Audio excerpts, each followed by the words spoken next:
Tercer prueba.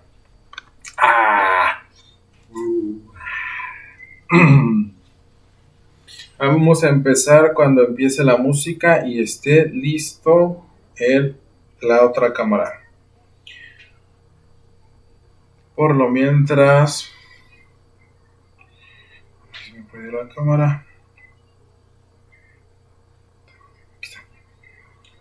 Dos cámaras por si no sale mal. Este video lo hago para la materia de derechos humanos y control de la convencionalidad. Voy a explicar este mapa que tengo acá atrás. Voy a poner orgullosa a mi maestra, voy a poner orgullosa a mi madre, a mi esposa, a mis hijos. Bueno, me enfoca bien. Ahí estamos.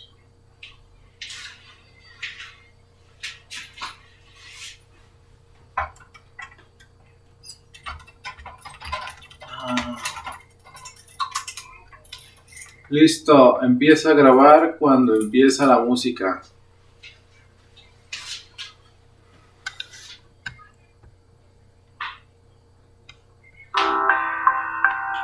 Hola compañeros, mi nombre es Eric Santiago, estudiante de la carrera de Derecho, y les voy a hablar de lo que tengo aquí atrás.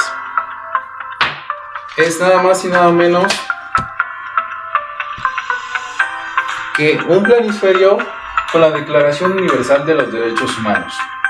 Se presume que todos los países que están coloreados son parte del Tratado Internacional de los Derechos Humanos. Así que la ONU les da y les ratifica que todos el preámbulo y sus artículos tienen los países que están coloreados. Les voy a hablar acerca del G20 y del G10. El G10, en pocas palabras, son los países más poderosos del mundo. Son los que mueven la economía, son los países que se hacen mención primermundistas. Pero de primermundistas a que, muevan al mundo, tiene mucho. Estados Unidos en el G10, Canadá en el G10, tenemos también a Alemania, a Francia, a Reino Unido, a Japón. Tenemos también a Bélgica, a Luxemburgo, a Países Bajos y a Suiza. Dentro del G20, esto incluye a toda la Unión Europea y a su agrupamiento de países. El G20 está conformado por México, Estados Unidos, Canadá, Reino Unido, Francia, Alemania, Italia, Turquía, Arabia Saudita, Japón, China, Indonesia, Australia, Ciudad del Cabo y Buenos Aires y Brasil. ¿Eso qué quiere decir? En pocas palabras, países que no están tan mal económicamente, porque tienen buenos recursos, por así decirlo, y también tienen economía. Cambiando un poquito la dinámica, yo escogí un tema un poquito pesado, pero que me llamó la atención. Escogí el tema de pena de muerte, y vamos a ligarlo con lo que vamos a ver a continuación, que es el genocidio. El genocidio es peor que una guerra. Son atrocidades, son la vulneración y la más grande desprotección del Estado hacia las personas.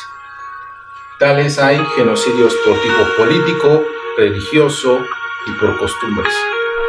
Dentro del tipo político se especifican bien porque son cuando pasaron la guerra. Tenemos el ejemplo que está la tachuela negra de Estados Unidos hacia Japón. Después de la Segunda Guerra Mundial fue cuando manda a Estados Unidos la bomba nuclear y acaban con la vida de más de 200,000 personas. Esto en la ciudad de Hiroshima y Nagasaki, más los estragos y más gente herida que quedó. Otro genocidio que también marca es el que se vivió con Estados Unidos hacia China, vulnerando y haciendo el genocidio político hacia Camboya, que tenemos aquí. Esto también nos habla mucho de esta cuestión política, de que quieren los recursos, y entonces también se asesinaron a miles de personas para decirlo. No se dice abiertamente, pero así es. Y se vulnera completamente los derechos de las personas que fueron asesinadas y que los quitaron, los desterraron y los eliminaron prácticamente. Otros dos más que hice, que me gustó hacerla como la asemejación, fue el de Guatemala en los años 60, cuando se presumía que era por un genocidio de tipo cultural y se eliminó a mucha población de esta cultura maya, de estos tipo indígenas. Entonces se asemeja y no te protege el mismo Estado, también vulnerándote los derechos con el genocidio. Otro fue cuando en los 70s en Ruanda hubo genocidio de parte de los Hutu hacia los Tutsi, desapareciendo el 75% de los Tutsi. Este genocidio se presume cultural, pero también fue por parte de un movimiento militar. Entonces, ¿qué está pasando ahí? ¿Este genocidio realmente fue cultural? No se puede decir que fue religioso, porque aunque tuvieran esas creencias diferentes, se eliminaron. Y digo, vaya. Vamos a hablar un poquito de la pena capital en nuestro país. La pena capital en nuestro país actualmente no se lleva a cabo, pero como cultura la tuvimos con los aztecas. Era parte de nuestra religión, nuestra cultura, como lo estoy mencionando, el sacrificio, la pena capital, la decapitación, la lapidación, todos estos tributos hacia los dioses antiguos. Más adelante solamente se vio la pena capital en todos los rangos militares y marinos, con el fusilamiento de las personas. Bien se sabe en la historia que ha habido muchos fusilamientos y hasta la fecha de hoy la Constitución, aunque la tengamos con nuestras garantías, gracias a Rosendo Radilla y todo el movimiento de las personas que lo estuvieron siguiendo con su desaparición forzada, a pesar de todas las constituciones y garantías constitucionales que tenemos, la Constitución se tiñe. Que dice el artículo 1, tenemos derecho a la libertad. Y el artículo 22, no hay pena de muerte en México. Y el artículo 29, que nos habla de cuando haya un estado de guerra, solamente ahí se va a poner la pena de muerte. Pero mientras no.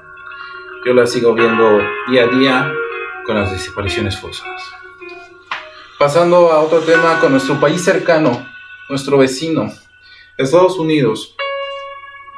Fue muy avanzado porque de 13 colonias en la orilla avanzó a todo el territorio. Eso habla de que es un país poderoso y que se le asemeja a Roma. Yo lo asemejo a Roma porque se hace gigantesco con la guerra.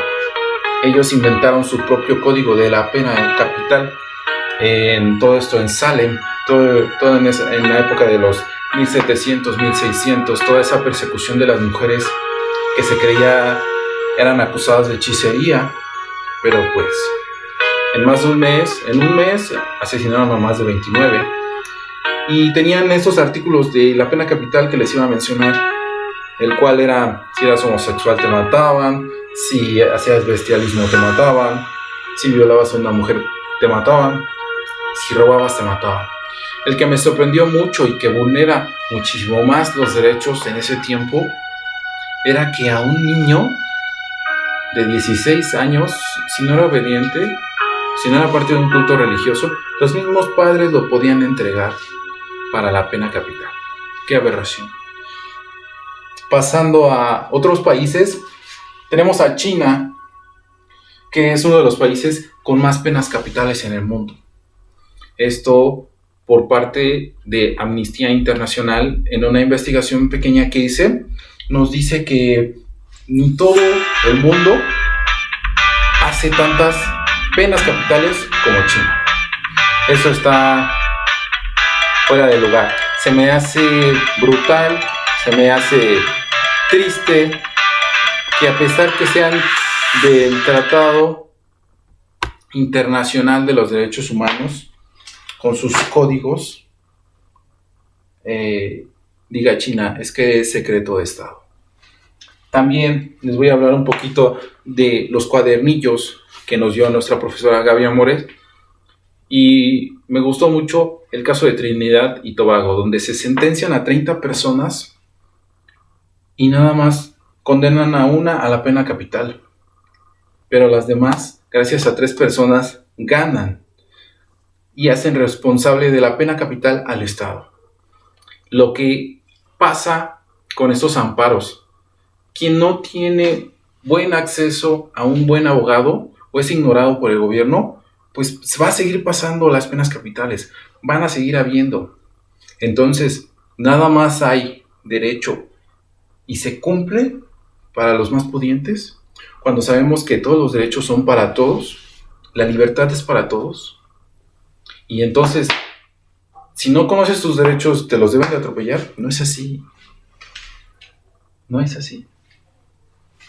Otro caso, por último, para despedirnos. En Bielorrusia, país de la Unión Soviética, cerca, se comenta de la pena capital en ese país, que es tan brutal que después de asesinarlos tras un tiro en la cabeza, no le comentan a la familia que la persona fue asesinada, ni a su defensor, ni les avisan a dónde los enterraron. Eso también vulnera demasiado los derechos. Por mi parte ha sido todo. Muchas gracias.